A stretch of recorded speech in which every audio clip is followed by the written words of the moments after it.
Welcome to Ben Franklin's World, a podcast about early American history with Liz Covart. The study of history is key to understanding who we are and how we can affect a better future. Ben Franklin's World will introduce you to historical people and events that have impacted and shaped our present-day world. And now, here's your host, Liz Covart.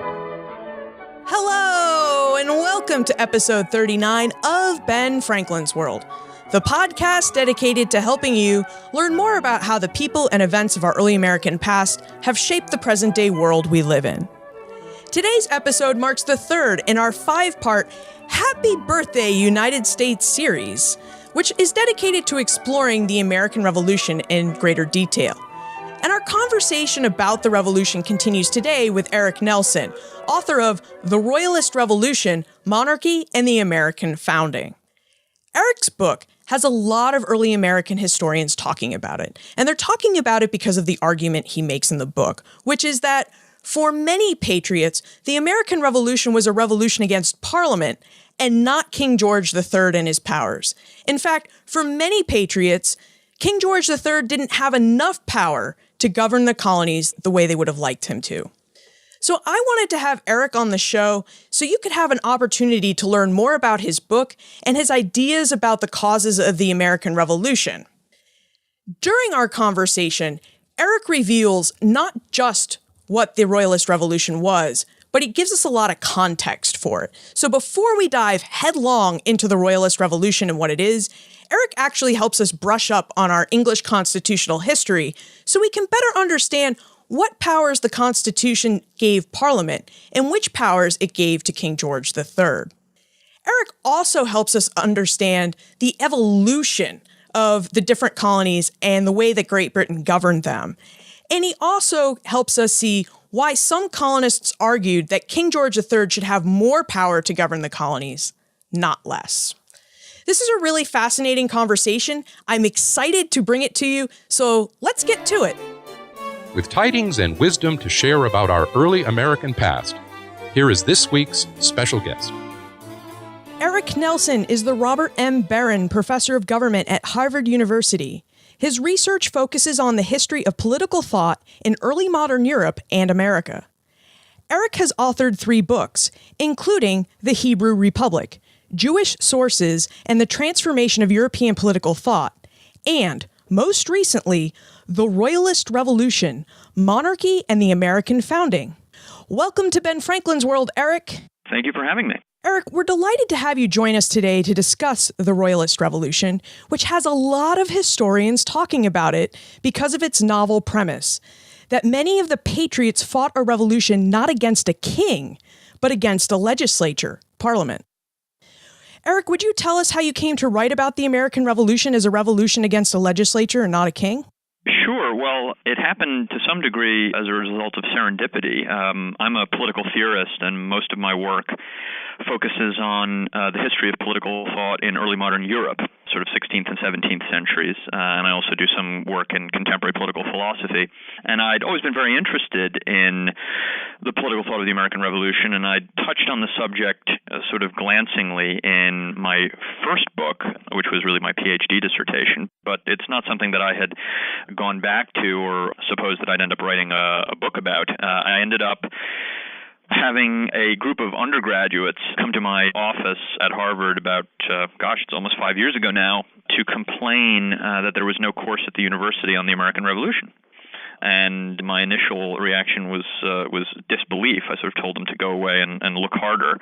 And they came back with their data, and it turned out they were absolutely right, that there was actually no course at all on the Revolution. And I thought, particularly since we were having the conversation about 200 yards from where Washington mustered the Continental Army on Cambridge Common, that we could do better than that, and I decided I would teach a course on the political thought of the Revolution, try to get my act together and do that. And so I spent a summer really sort of reading the pamphlet literature chronologically from the beginnings of the crisis in 1763 through to the ratification of the Constitution, and I was kind of consulting with various colleagues and putting together the syllabus, and really in the course of doing that work and then teaching the lecture course for the first time, which I did in 2009, I really ended up feeling that the story was rather different from the one that I had expected to find, and I became sort of fascinated by the subject and curious to see, as it were, how deep the roots of this set of ideas I found myself interested in actually extended. The American Revolution is a very addicting research topic. I speak from personal experience. Yes, it is. To best understand Eric's idea that the Patriots wanted a strong monarch and not a strong legislature to govern them, we need to brush up on our English history. In the Royalist Revolution, Eric states that during the 1760s and 1770s, the Patriots wanted to turn back the clock on the English Constitution. They wanted to return to the period prior to the English Revolution, which occurred between 1640 and 1660. Eric, would you tell us about the English Constitution? Is it true that it is an unwritten constitution? And what powers did it delegate to Parliament versus the monarchy?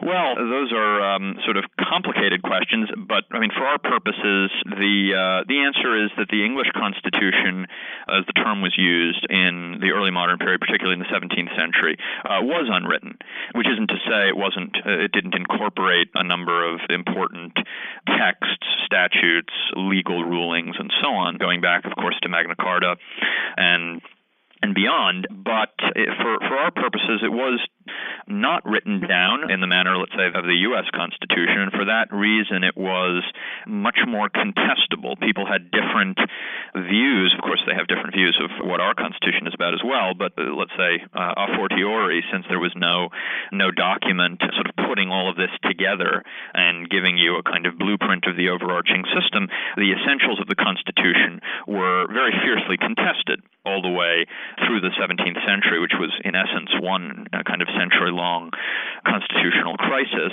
that really got going under the reign of James I and reached its first crisis in 1642 to 1649, period of the two English civil wars, ultimately resulting in the death of Charles I, the execution of Charles I in January 1649, and then the interregnum, the restoration of the monarchy in 1660, and then the Glorious Revolution in 1688-9. So it sort of just runs the whole span of the century. And chiefly, what was at issue was the extent of the prerogatives of the crown and the degree to which Parliament could tame them. And it's a story of an increasingly assertive Parliament insisting on rather sweeping new authorities to regulate and in some important cases supplant the royal prerogative. So for our purposes, the big ones, I mean the ones that were really in a serious way at issue in the period included, first of all, and maybe foremost, the king's negative voice, as it was called, which is something like we call the veto.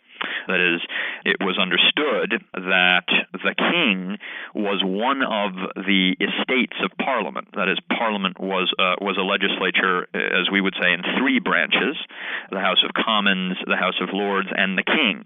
So the king was a constituent part of Parliament, and any bill, in order to become law, had to acquire the approval or the assent of each of the three branches, including the king. So a bill that passed the House of Commons and the House of Lords was submitted to the king for what was called the royal assent, and the king would either grant it, in which case the bill would become law, or he would withhold or refuse his assent, which was the equivalent of a veto. And this sort of undoubted prerogative of the crown became one of the major subjects of controversy in the opening years of the English Revolution in the 1640s. But there were also many others. So although Charles I acknowledged the right of the House of Commons, the exclusive right of the House of Commons to grant supply, which was the technical term, that is, sort of raise taxes to fund the government, and the House of Lords had its crucial prerogative of judging, and then there were other legislative prerogatives of the two houses. The government, as Charles called it, or what we would call the executive power, was entirely with the king and was beyond the competence of Parliament, including, very importantly, foreign affairs, the power to enter into treaties, the power to make war, and sort of raise armies and direct them in the field, and so on. So these were very sweeping powers, and it was really the purpose of the two English revolutions of the 17th century, the first one that resulted in the regicide and the second one that resulted in the sort of importation of William and Mary in 1688-9, were fought by parliamentarians to eliminate these prerogatives, or at least to subject them or to very, very fierce parliamentary control. There were lots of others that also were important. The king claimed a prerogative to appoint counselors at pleasure and regarded them as simply advisors who offered counsel rather than binding instructions. And all of this was disputed. Parliament,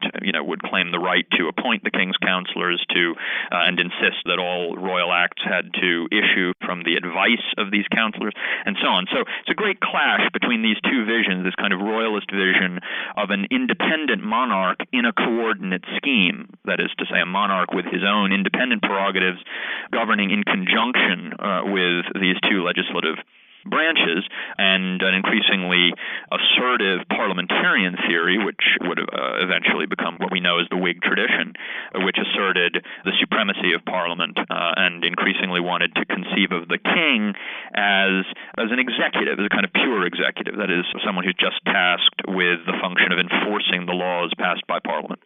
Now that we understand the English Constitution, let's explore how its powers applied to the governance of British North American colonies with a bit of a comparative history. Eric, how did England govern its North American colonies before the English Revolution? And what happened to their governance after the restoration of Charles II in 1660? I mean, how did the powers of Charles II differ from those of his father, Charles I, and grandfather, James I? Well, this also is a great and very complex question.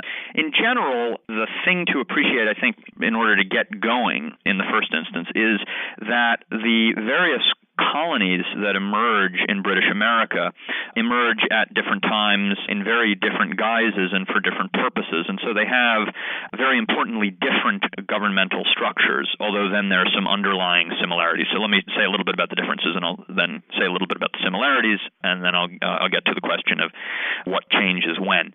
The differences are some of the colonies are chartered colonies, that is where there were royal charters given to private trading companies, corporations, granting them lands and giving them various corporate chartered rights. And originally, the Virginia colony, the Virginia Company was of that kind. Before the revocation of the Virginia Charter, Massachusetts was of that kind, Rhode Island, Connecticut, and so on. There were other colonies that were proprietary colonies, where single great families or men were themselves the beneficiaries of a royal grant, giving them and their families, control over a particular territory. The key examples there would be Pennsylvania and Maryland. And then you had this additional kind of colony, which is a sort of a pure royal colony, where let's say the classic example would be New York, which didn't have a sort of official charter and came through conquest, sort of won from the Dutch and then assigned to the Duke of York, who then becomes James II, and then ultimately is established as a royal colony. So they have these different origins, and as a result of their different origins, they end up evolving somewhat different relations to the metropolis in Britain. So the standard model, the one that's, let's say, most familiar, is a model in which there is a royal governor appointed by the crown, then a kind of upper house of a kind, some kind of approximation of the House of Lords, which was the colonial council that was appointed by the governor usually, and then some kind of elected assembly. And in order for a bill to become law, it would have to be approved by the governor, and then in most cases submitted for further approval to the Privy Council acting through an institution called the Board of Trade, which was the kind of bureaucracy that governed the overseas colonies. And the Board of Trade would then, on behalf of the Crown, recommend either allowing or disallowing the law. And quite a lot of statutes, I mean, not a huge number, but certainly a number, were disallowed. So a statute could be passed by the Assembly, approved by the governor, sent for review to London, and then disallowed, which, again, the term that was used was the negative voice, that is, the Crown using its negative voice, or something like what we might call the veto. But it was different because in these cases the laws had already gone into effect in most cases. So a disallowance was, in essence, the kind of repeal of a law that in some cases had been on the books for, a year or more. So that's the sort of canonical structure. And the other sort of analogous feature that was in common is that because these colonies were understood as crown colonies and the charters were royal grants, the understanding was that judicial appeals in the colonies would ultimately end up with what was technically called the king in council if they went all the way up. That is, the Privy Council would deal with final judicial appeals rather than the House of Lords, which would have been the case in Britain itself. So that's something like the kind of standard model, but there was a great deal of variety. So some colonies, Rhode Island, Connecticut, for example, and also Maryland, did not have the royal negative. I mean, that is to say, their bills were not submitted for allowance or disallowance in London.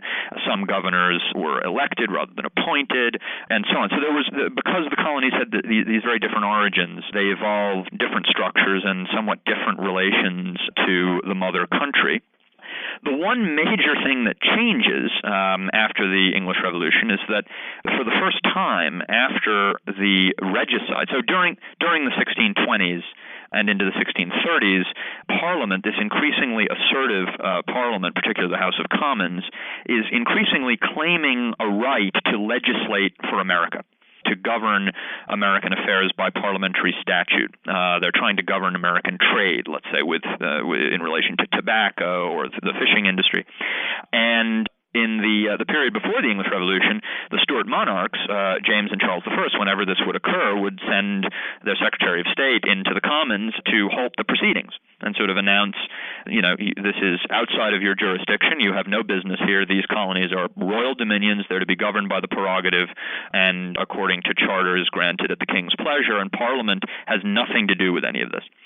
And they're able to hold Parliament at bay until the Revolution and the regicide and the execution of Charles I. And then when Parliament assumes complete control in the so-called Commonwealth period, or the interregnum, it's at that point that the Rump Parliament, as it was called, passes the first bill, the first law governing America, the Navigation Act of 1651, which remains in place in some form or other through the Revolution, and imposed very draconian limits on American imports and exports, and sort of integrated America into an imperial political economy. And so the key fact was that although many of the prerogatives that Charles I had enjoyed were restored to Charles II, and Charles II in many ways was a very powerful monarch, the authority of Parliament over the colonies was accepted to some degree going forward, and Parliament began to involve itself much more aggressively as time went on in American affairs. And of course, the revolutionary generation of the 1760s and 70s would look back on this moment in 1651 as the sort of moment of original sin, the moment where it all went wrong, when these sort of rapacious parliamentarians got their hands on the colonies after they'd murdered their king. Thank you for helping us refresh our English history. But let's fast forward back towards the American Revolution period, the 1760s and the 1770s, when Eric believes that some patriots start arguing for a royalist theory of representation. Again, that idea that the king, not Parliament, truly represents the people of British North America. Eric, would you tell us how the Patriots made a case that the monarch was a better representative of the people than that large representative body of Parliament? Sure. Here they were really prompted to go back to a set of arguments that had been developed quite extensively and with great sophistication by Royalist political theorists in the middle 17th century. So as they realize that the culprit is Parliament, and they begin to see the crown as the solution rather than the problem, the idea is that the way to restore and repair the English Constitution is to strengthen the crown rather than weaken it, and to tame this tyrannical oligarchy as they saw it in Parliament. They go back to this, they sort of rediscover these earlier arguments, and they deploy them, quite straightforwardly and with great enthusiasm. And basically the argument, it has a kind of practical side and then a very theoretical side. So the practical side is, as an argument they take from these Royalist writers, which is that the king is going to be a safer repository of the liberties of subjects and the interests of subjects than the legislature, than an assembly. Why? Well, because the king's interest on this view is uniquely bound up with the interest of the realm as a whole. The king's interest is to see the whole realm prosper, and his incentive is to think, as we would say, with a very long time horizon, that is, to consider the long term rather than short-term political gain, because his overall objective is to pass the realm intact to his successor, to his heir. And so he will sort of shun partial and interested policies. He will shun short-term political stunts and forego these kind of immediate gains for longer-term gains. And the idea is that with respect to, in the case of a legislature, it's the reverse. Legislatures are made up of representatives who speak for specific constituencies. They will be partial, they will be factional, and they won't seek the common good. There'll be winners and losers, and influence peddling, and all the rest. And there'll be a great deal of short-term, short-sighted political maneuvering, and so the long-term sort of stable interest of the realm will be compromised. And they just apply this theory to the imperial context. That is, the idea is the king looks with equal favor, as they always repeated, on each of his dominions.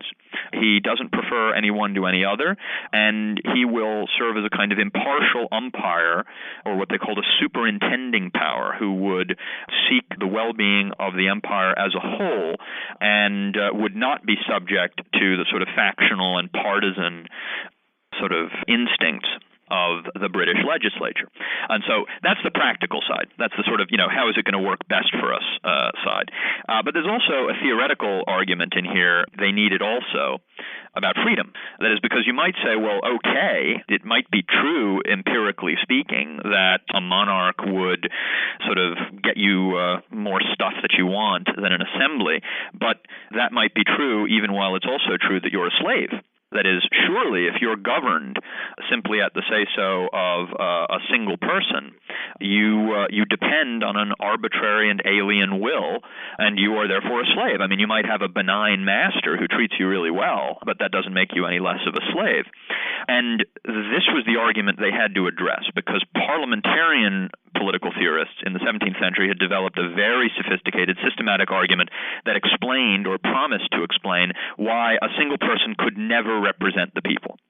From which it followed, so the idea of representation is that your representative is someone who speaks and acts in your name, so that if it's a representative power that makes the laws that govern you, then in some sense you can say you have agreed to these laws. That is, the laws are an expression of your will, in which case the fact that you are constrained to obey them doesn't compromise your freedom.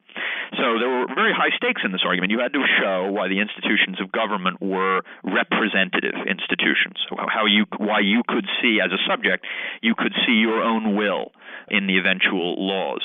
And the parliamentarian argument is you cannot do this if the king, not only if the king just makes laws by himself, but even if the king has a negative voice. If you require the king's permission through his assent to do whatever it is you'd like to do, you live at the grace and pleasure of a master, because only an assembly can represent the people. To represent the people, you have to look like the people. You have to be a kind of numerous assembly because the people are numerous.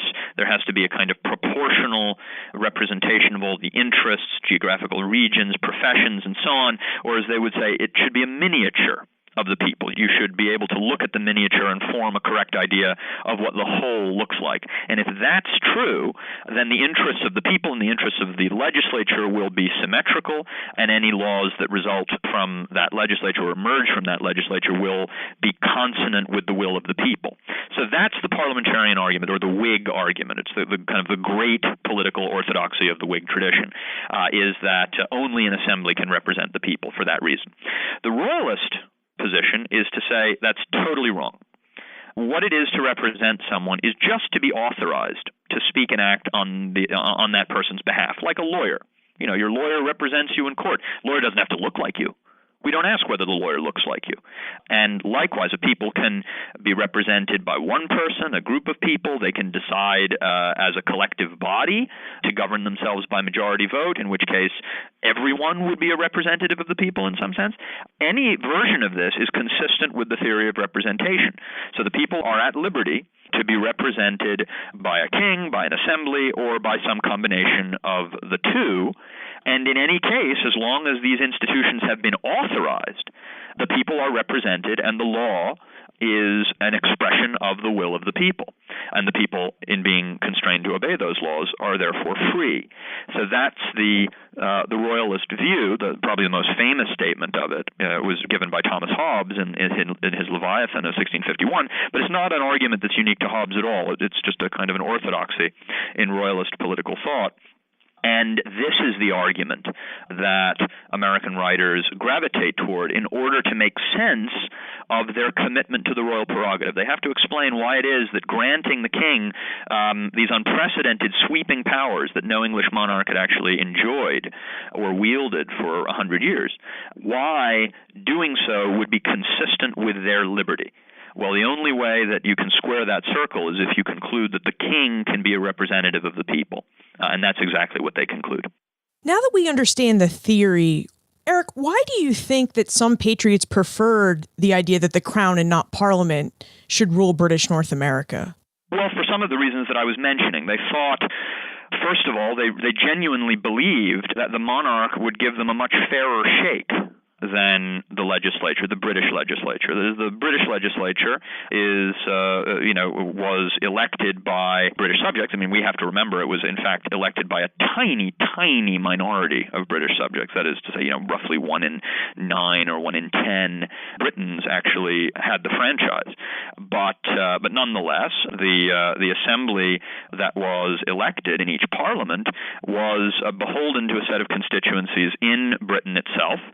And the American understanding was that these representatives were under a very, very strong incentive to impose burdens on America to remove them from their own constituencies. That is to say, there were lots of temptations to free riding here, to simply displacing burdens onto those who didn't send members into the assembly. Whereas the king would be impartial. The king would look to the well-being of the empire as a whole, and therefore be more favorable to what Americans took to be their sort of fair and equitable interest. But it was more than that. They genuinely became convinced that Parliament's jurisdiction over America was enslaving. That's to say, because Parliament, they concluded, they go through a very complicated set of arguments about this in the 1760s, which I'm going to skip and just get to the position they end up with, at least most of them. The position they end up with is that they were, in their founding period, connected only to the crown. They were royal dominions. And so they relate to Britain not as kind of motherland metropolis to dependent colony, but rather as equal dominions in an imperial monarchy. So the king is the sort of hub of the wheel, and each of his dominions is a spoke radiating outwards. So the king is king of Great Britain, but he's also Prince Elector of Hanover, because, remember, his family were German princes. He was also, on this understanding, king of Massachusetts, king of Virginia, king of New York, and he governs each of these dominions, and these dominions are only connected to each other just insofar as they happen to share a monarch. But the British legislature is just that. It's the British legislature. The king governs Great Britain in conjunction with Parliament, and he governs Massachusetts in conjunction with the General Court, and Virginia in conjunction with the Burgesses, and so on. And that's the scheme that they agreed to in their charters, granting to the king these sweeping prerogative powers, the veto, the right to govern imperial commerce, and all the rest, granting it only to him. There had been no grant to Parliament, and so the idea is that Parliament, in exercising these authorities, is usurping royal power. And in the process is enslaving Americans, because Americans have not authorized Parliament to govern them. And if Parliament does govern them, that would put Americans in the position of being governed by an alien will, an unauthorized will, and that would be slavery. The Royalist Revolution carried over into the constitutional debates of the 1780s. Eric, how did the Royalist notions of the Revolution, specifically the idea that the United States should have a strong executive, figure into the debates over the Constitution? Well, they figured very prominently because, in many cases, the same figures who had pioneered this very prerogativist, we might say neo-Stuart, set of arguments about the imperial constitution in the later 1760s and earlier 1770s. And these are people like John Adams and Alexander Hamilton and James Wilson and Benjamin Rush and James Iredell and so on. These people continue to play an incredibly important role in American politics, and they become leading advocates for the new Constitution, and quite particularly for the presidency and for a very sweeping conception of presidential power. And they themselves very frequently related the two, that is, explained what they took to be the continuity in their own thought. So, for example, James Wilson, who's sort of one of the major figures in my story, and I think a very, very neglected figure in general in the history of American constitutionalism and the history of American political thought, although there's been some excellent recent work on him. James Wilson, who is really unquestionably the architect of the presidency, gets up in the convention on June 1st of 1787 and makes the motion to create the presidency.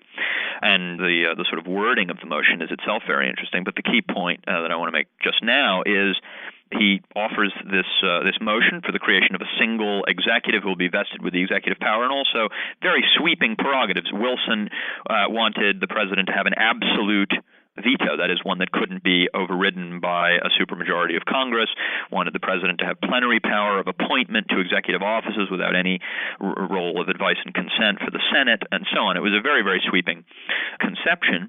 And he's challenged almost immediately by Edmund Randolph of Virginia, who objects to the single executive on the grounds, as he says, that it's going to create a fetus of monarchy. And Randolph's argument in particular is about the Revolution. He says, look, the Revolution, as I understand it, was fought against the British Crown. We were trying to get rid of Crown power and executive corruption and tyranny. And that being so, it would be absurd and crazy for us to turn around and sort of snatch catastrophe from the jaws of victory. I mean, that is to say, we would be voluntarily going back exactly where we started, and the whole point of the Revolution was to get rid of this kind of power, and this is the kind of power that Wilson's motion proposes to create. So Wilson gets up and responds by challenging directly Randolph's understanding of the Revolution. He says, look, my understanding of the Revolution is that the people of America never rebelled against the King of Great Britain, but rather against Parliament. And their quarrel was never with a unitary power, as he says, but rather with a corrupt multitude. So the Revolution was never anti-monarchical. It was actually a revolution fought in defense of the royal prerogative against a tyrannical legislature. And for that reason, if we want to be consistent with revolution principles, if we want to actually sort of deliver on the promise of the Revolution, we'll create exactly this kind of figure. That is, what we will do is create a chief magistrate to whom we assign all of those powers, those prerogative powers that we unsuccessfully urged George III to revive for the British monarchy in the imperial crisis. And so the understanding is that that's what the Revolution was about. It was a campaign in favor of royal power and the royal prerogative. George III had refused to become the kind of king emperor they wanted, and so they set about casting his replacement. And a great many of the most important figures in the convention and the ratification debates more broadly are quite straightforwardly defending this view, and they maintain all the way through the period their insistence on what the revolution was about and why it was that they and those of like mind had rebelled against Britain.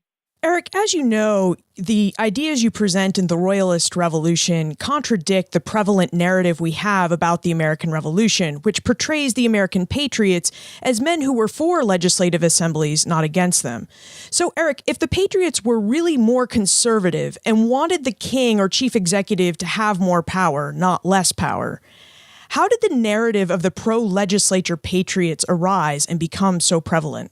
Well, the first thing I'd want to say is it's no part of my argument to suggest that the Patriots were conservative in any sort of recognizable sense of that term. Theirs was actually a very radical position, which is to say, the conservative party in the American Revolution were the Whigs, that is, particularly the Whigs who became Loyalists, who were offering a sort of full-throated defense of the settlement of the Glorious Revolution, the English Constitution as it had emerged and functioned for roughly the century between 1688-9 and the Revolution, the regime of the king in Parliament, this kind of regime of increasingly sort of robust parliamentary supremacy.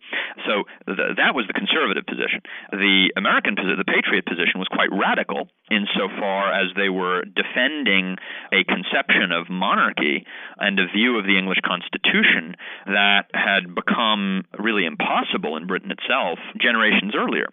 And this was sort of appreciated at the time. That is, their opponents in Britain were not accusing them of being Republicans or Democrats or anything of the kind. They were accusing them of being absolutists and Jacobites. That is, sort of defenders of absolute monarchy, or at the same time, Jacobites in the sense of those who remained loyal to the House of Stuart after the Glorious Revolution. Now, they were neither of those things, but the radicalism of their argument was clearly in that direction rather than in a kind of Republican or Democratic direction. So that's just a kind of a caveat about the use of the term conservative. But the question, it's a great question about what, as it were, goes wrong in our historical understanding. And there's evidence, incidentally, of this going wrong quite early. One of the passages I love that I cite in the book is a report of a comment by Rufus King, who was one of the delegates to the Constitutional Convention. He was representing Massachusetts in the convention. He ends up in New York.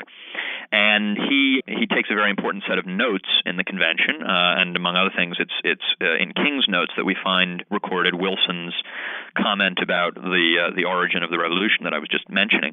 But King becomes a senator and serves for a very long time. In fact, so long that he ends up overlapping in the Senate with Thomas Hart Benton, the ancestor of the artist, senator from Missouri. And they sort of become friends, and Benton writes a memoir of his time in the Senate in which he recalls a conversation with King.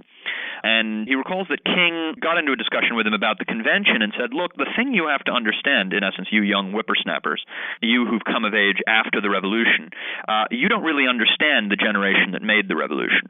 And so you don't understand those of us who were in favor of a strong government, by which he means really kind of strong executive power, because you have never lived under a king, and you've now grown up in a republic where even the name of king has become hated.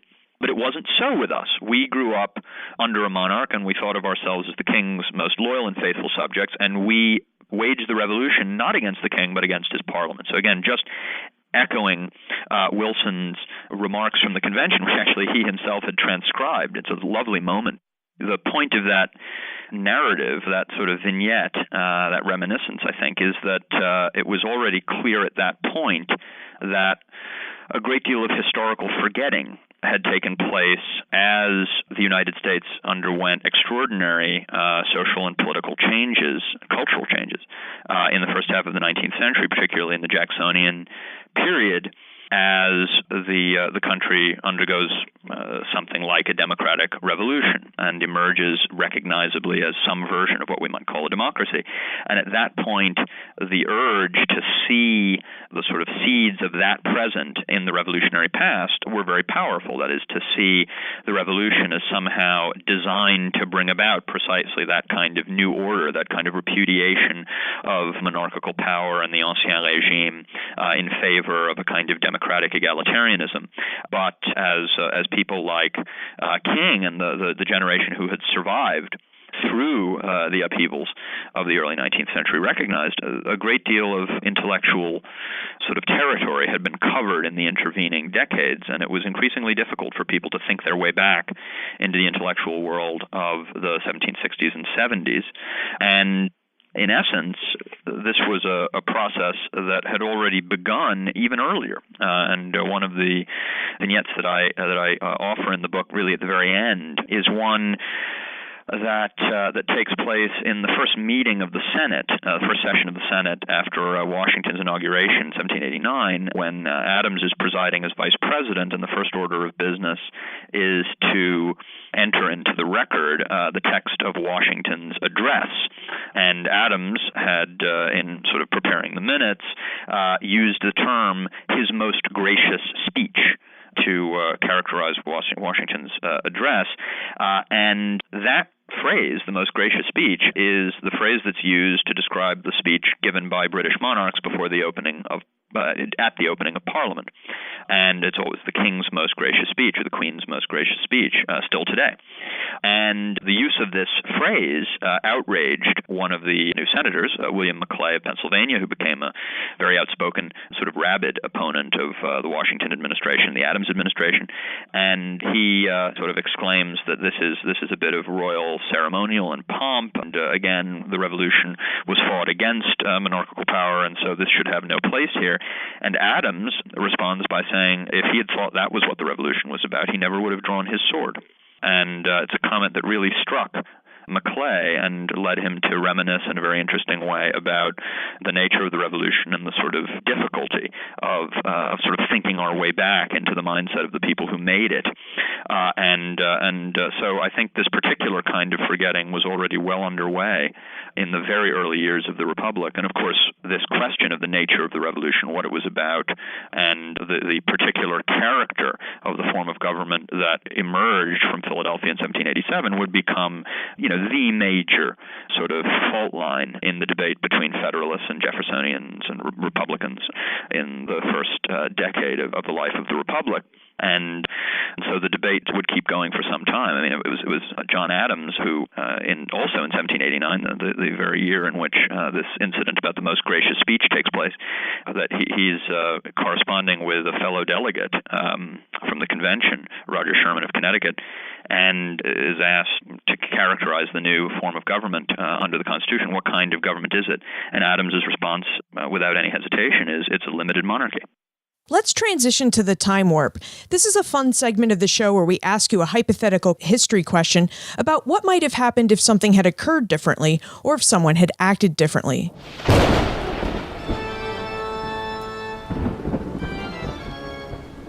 The time warp. Historians can't predict the future, but they can speculate about what might have been. Eric, in your opinion, what might have happened if King George III had heeded the Americans' call to take up his defunct power of the negative voice? It's a great question. I think, bearing in mind the difficulty of these kinds of counterfactuals, my favorite story about the exercise is a story that's possibly apocryphal, but I've heard it's actually true, that's told about Henry Kissinger, that he was giving his usual sort of Cold War talk someplace or other, I think possibly the Aspen Institute or someplace like that, and he'd given it 1,000 times, and he was just kind of sleepwalking through it, and then started fielding questions, and again, he'd heard every one of these questions over and over, and was just kind of batting them back very effortlessly, and then this sort of little old lady raises her hand and says, Dr. Kissinger, my question is this: how do you think history would have turned out differently if it had been Khrushchev rather than Kennedy who was assassinated in 1963? And Kissinger paused and sort of thought, and he said, Madam, I've never been asked that question before, and I don't really know how to answer it except to say that I think it is exceedingly unlikely that Aristotle Onassis would have married Mrs. Khrushchev. So I don't know that I can do much better than that in this case, but my guess is that George III would not have survived very long if he had actually tried to take up the American invitation. He was very aware of this. That is, he was very clear about what the Americans were offering. His subjects were very clear, and he insisted in famous letters, including a very famous one to Lord North in 75, that is, he said, I am fighting the battle of the legislature. I'm going to go down fighting the battle of the legislature. The Americans are sort of offering to increase the prerogatives of the crown and separate me from Parliament and turn me into an emperor, and I'm not going to do that. I'm going to go down with the ship fighting for the rights of Parliament. And the reason, first of all, was that he was himself a good Whig, at least of a kind, and regarded the powers that the Americans were offering as unconstitutional. But I think also he was an astute enough observer of history, British history in particular, to realize that if he walked out one day and announced that he was taking up the American invitation, that is, he was going to revive the veto, not only revive the veto in relation to parliamentary bills, which hadn't been used in generations, but wield it himself. Right, not through ministers, because that was the whole American point. The king should wield these prerogatives in his person, not through a parliamentary ministry. And he took upon himself the right to regulate American trade, again, without Parliament, and alienate territories from the realm without Parliament, and all the rest. If he actually did all of that, his head would be on the block, within a month, I think he felt. And he was probably not wrong. And in fact, when he finally declares the colonies in rebellion, in his famous speech in October of 75, his address is greeted with euphoric responses all throughout Britain, and virtually every city and sort of guild corporation writes these, a congratulatory address, which is published in the newspapers, congratulating the king on being sort of above the temptation being offered to him by his American subjects. That is, they're offering this extraordinary unconstitutional increase in the royal prerogative to turn him into some kind of absolute monarch, but he, being a virtuous prince, has resisted and refused to take the bait.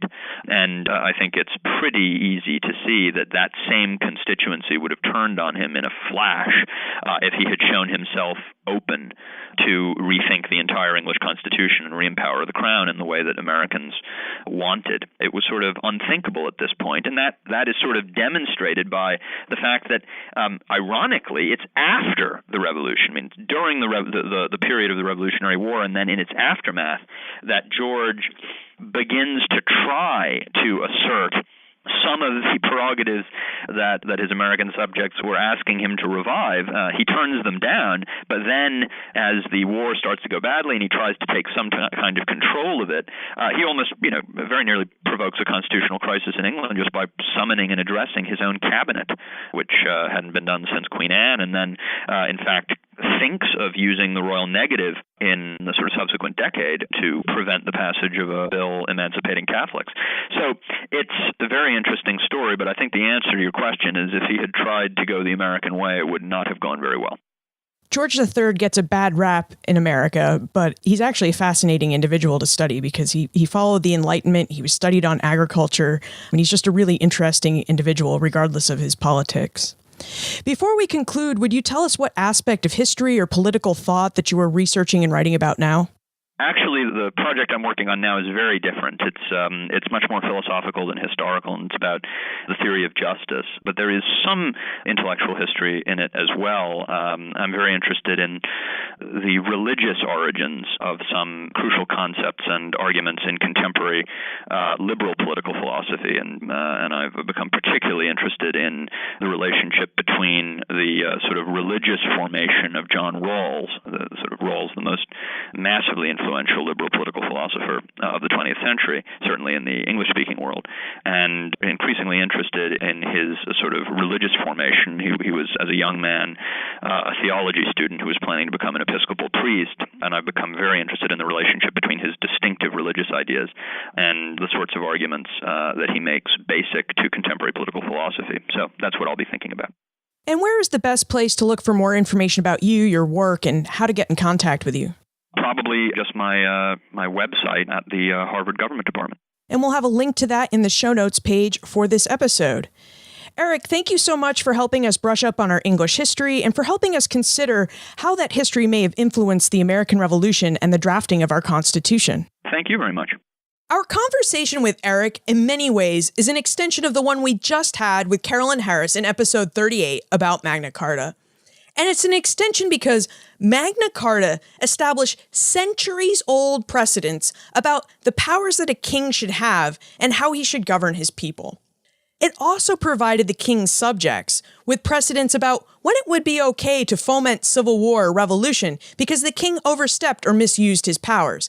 And many patriots looked towards those precedents when they decided whether or not that they should get involved with the American Revolution.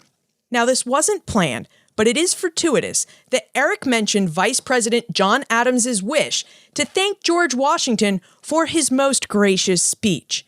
And it's fortuitous because that's the topic of next week's episode. Next week, we will talk all about the presidential title controversy of 1789 with Kathleen Bartoloni Toison in episode 40. You can find more information about Eric, his book, The Royalist Revolution, plus everything we talked about today on the show notes page for this episode, benfranklinsworld.com/039. Have you signed up for the Taxes, Riots, and Revolution tour yet? This is our Ben Franklin's World meetup here in Boston on August 15th, and this tour commemorates the 250th anniversary of the Boston Stamp Act riots. You can find more information about this tour as well as signing up for it by visiting benfranklinsworld.com/meetup. Would you like to receive access to Poor Richard's Club or the show notes for every episode right in your inbox? If so, text BFWorld to 33444, and you can sign up there for the Franklin Gazette, which will bring next week's show notes as well as every other episode show notes right into your inbox, and it'll also provide you with a link so you can join Poor Richard's Club on Facebook. Finally, what do you think of Eric's ideas? Do you think that the American Revolution was a revolution against Parliament instead of King George III? Post your answers on the show notes page for this episode in Poor Richard's Club, where I know there's going to be a lively debate about this topic, or email them to me, liz@benfranklinsworld.com.